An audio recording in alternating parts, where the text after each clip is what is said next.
Assalamualaikum warahmatullahi wabarakatuh. Perkenalkan, nama saya Cahaya Tidias Maradahana dengan NPM 20550611011 dari PSTIB. Pada video kali ini, saya akan menjelaskan tentang konseptual data model atau CDM untuk memenuhi tugas video pada praktikum sistem basis data. Sebelumnya, konseptual data model atau CDM merupakan perancangan basis data yang berdasarkan pengumpulan data dan analisis. Lalu pembuatan CDM adalah suatu tahap di mana kita melakukan proses identifikasi dan analisa kebutuhan-kebutuhan data. Dan hal ini juga disebut dengan pengumpulan data dan analisis. Lalu selanjutnya langsung saja kita simulasikan cara membuat CDM dengan aplikasi Power Designer. Di sini kita sudah membuka aplikasi Power Designer, lalu kita create model. Di sini bagian kategoris, lalu information, dan di sini sudah konseptual data. Nah, model name di sini akan saya beri nama dengan CDM transaksi, karena di sini saya akan membuat konseptual data model transaksi. Lalu langsung saja klik OK. Nah, di sini sudah terlihat, sudah terbuka.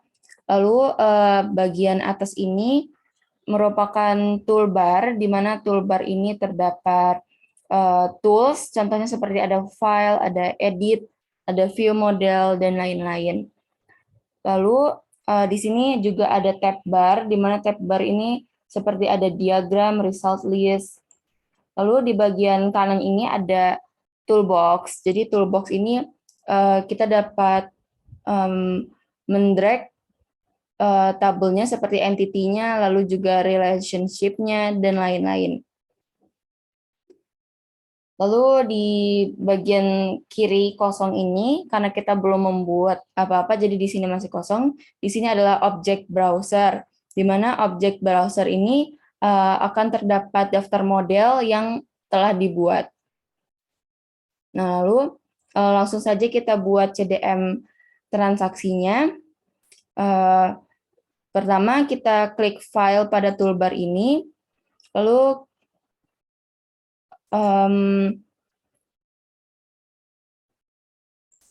pada menu new model.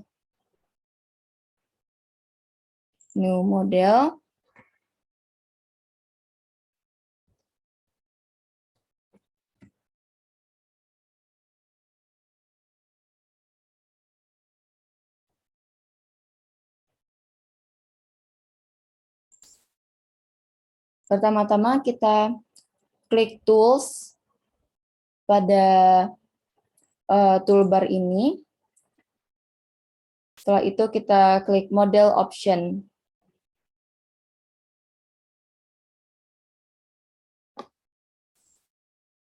Nah, lalu di sini terdapat berbagai nama convention. Di sini ada association, data item, dan lain-lain. Lalu di bagian association ini, di bagian kodenya, kita klik yang lowercase. Begitu juga dengan data item, domain, entity. Semuanya di bagian kodenya kita ketik lowercase.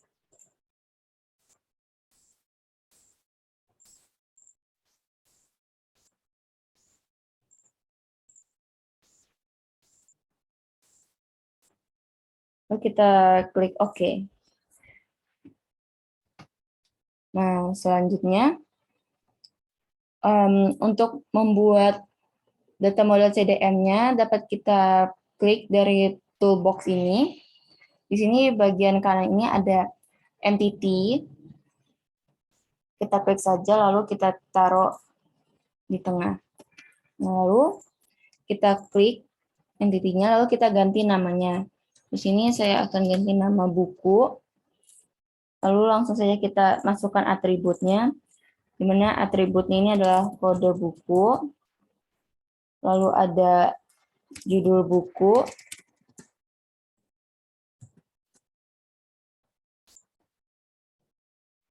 ada pengarang,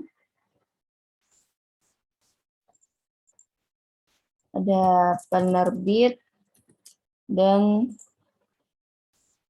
tahun terbit. Nah, di sini data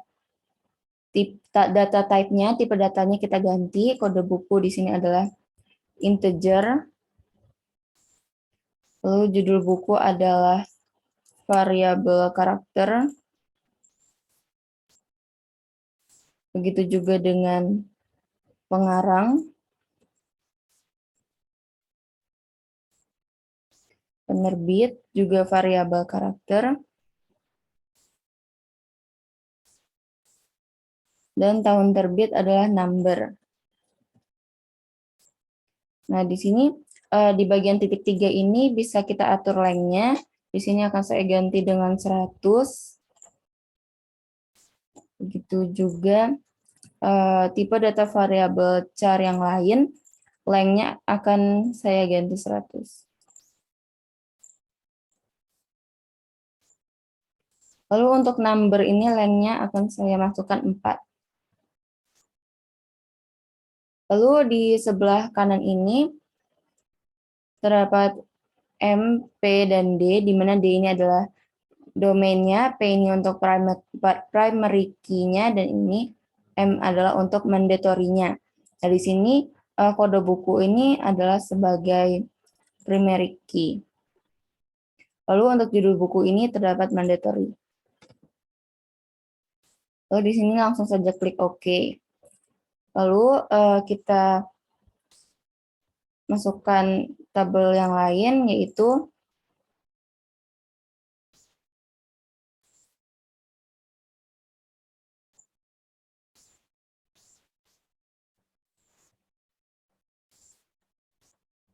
di sini akan saya masukkan jenis buku. Lalu untuk atributnya, ID jenis buku. Lalu di sini nama jenis buku. Di sini ID jenis bukunya, tipe datanya adalah integer.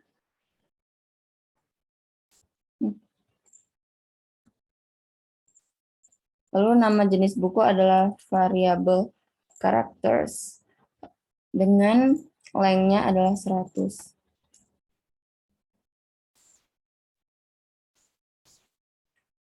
Lalu ID jenis buku adalah primary key, dan nama jenis buku ini mandatorinya di checklist. Lalu selanjutnya ada tabel transaksi peminjaman. Nah, namanya kita ganti jadi transaksi peminjaman. Lalu untuk atributnya kita masukkan kode pinjam, tanggal pinjam, dan juga tanggal kembali.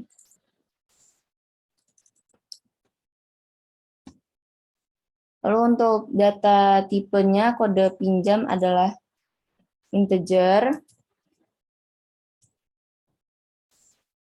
Untuk tanggal pinjam adalah date. Begitu juga dengan tanggal kembali, tipe datanya adalah date.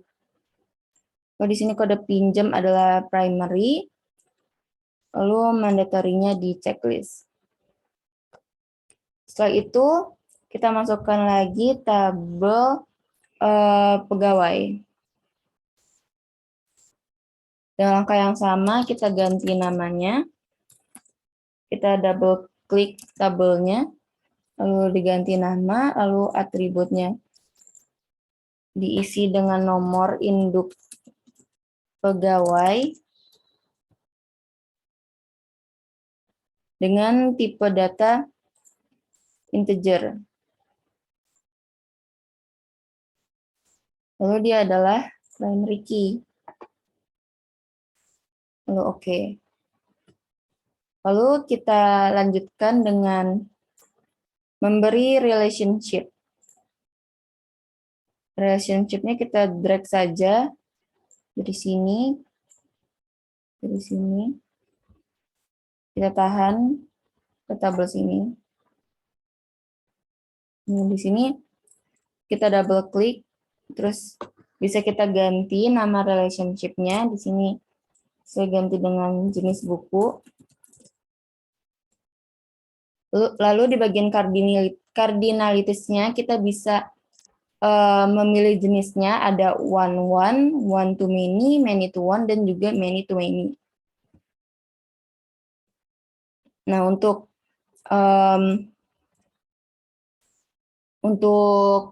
dari jenis buku ke buku ini, jenis relationship-nya adalah one to many.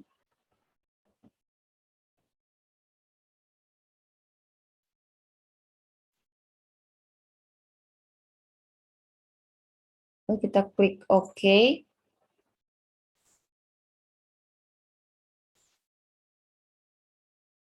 Lalu di bagian cardinalities ini juga kita dapat menentukan induk tabelnya. Nah, dari jenis buku ke buku ini yang merupakan induknya adalah jenis buku. Jadi yang kita klik adalah buku tuh jenis buku, kita klik sebagai mandatory.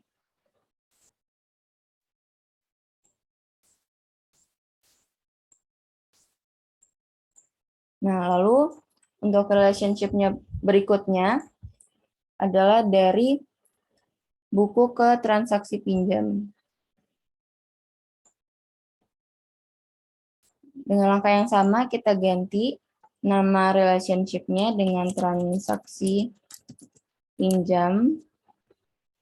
Lalu cardinalities-nya adalah sama, yaitu one to many. Karena buku itu kan ada satu, dan sedangkan transaksi peminjaman itu terdapat banyak transaksi. Jadi kita pilih yang one to many. Lalu di sini kita pilih juga induk tabelnya. Di sini induk tabelnya adalah buku. Jadi kita klik checklist mandatory di bagian transaksi peminjaman tuh buku. Lalu kita klik OK. Lalu kita klik relationship lagi dari pegawai ke transaksi peminjaman.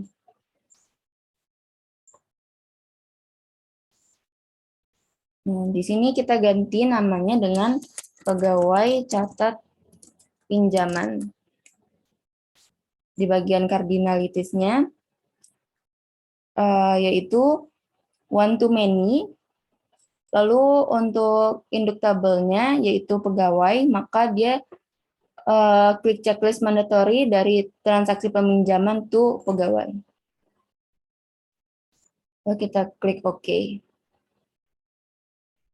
Lalu di sini udah selesai pembuatan CDM atau conceptual data model transaksinya.